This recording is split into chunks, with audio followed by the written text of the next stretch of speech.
Today is the Sunday of Epiphany. Epiphany begins now, and it focuses on the miracles of Jesus. And in the gospel reading that we just read, that is the first recorded miracle of Jesus. It's the turning of the water into wine at the wedding in Cana.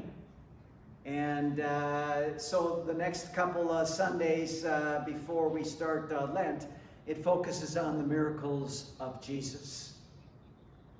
And I have to believe, I'm a very optimistic person, and I believe in miracles. And I think one of the most important aspects of miracles is for enough people to believe that they are going to happen. I have noticed what has happened since the virus. Okay, what has happened is that we have started spinning in a negative way in our thinking and in our belief systems. Okay, there's enough negative things that have happened in the last 2 years that you begin to expect negative news and expect negative things to happen. I believe that one of the most important aspects of miracles is to believe that a miracle is going to happen. And I'm going to say to you this morning, I believe a miracle is going to happen. I don't know the exact date yet, but I think it's sooner than you think it's going to happen. I think before you know it, these masks are going to be gone and our life will be back to normal. And I can see the skepticism in your faces. But it's the skepticism that will make the miracle more difficult to happen. Believe in a miracle. Believe in a miracle that this virus is going to be wiped off from our lives, and our lives will be going back to normal. And there's a part of you, and it's part of our human nature, that wants to resist that. We're pre-programmed to believe negative things. I'm telling you to program yourself and to believe positive things and positive messages. I believe there's a miracle of peace in the world that is waiting to happen. Yesterday, I couldn't help but follow the news that was unfolding in Dallas, Texas, in the synagogue, the Jewish synagogue, where 3 or 4 people were held hostage for about 11 hours. And they interviewed some rabbi in the United States. I don't know if he was the head of some kind of rabbinical organization in the States, but they talked to him and asked him. And he, like myself, was very liberal and very open-minded. And he says it's not until all religions and all leaders of the religions step forward and speak the words of truth. And this is one of the problems, is that even in Christianity, we let the narrow-minded fundamentalist people speak the loudest, speak the message of narrow-mindedness, of closed-mindedness, of exclusiveness, of God's punishment. And that's not the message the world needs to hear. He said Christianity and Islam and Buddhism and Hinduism and all the religions of the world need to speak this message of peace and truth. That we all have a different understanding of God.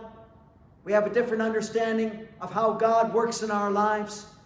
But if we hold up the message of peace and love and forgiveness, this is how peace will come to our world.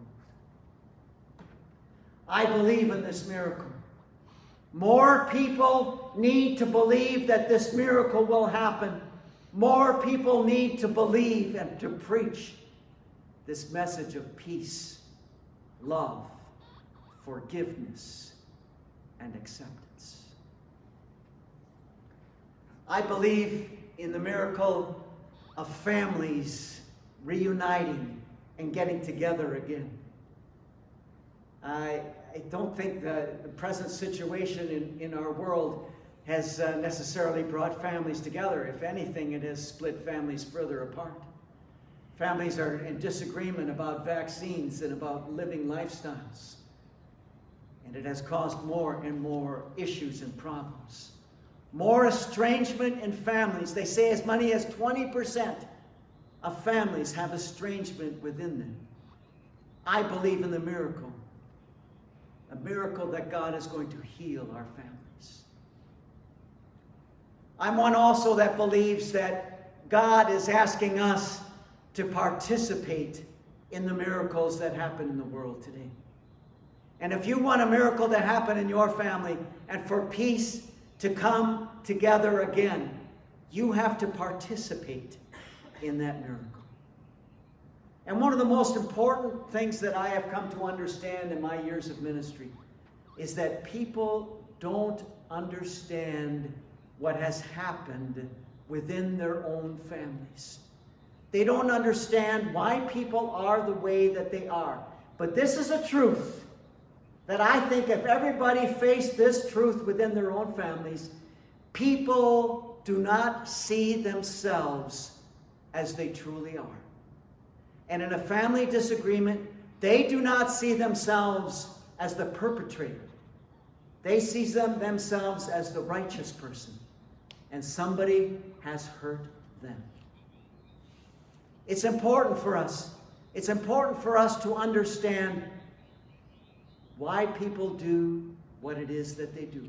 Why do they say the things that they say? It's from the hurt and pain in their own lives that they say and do the things that they do.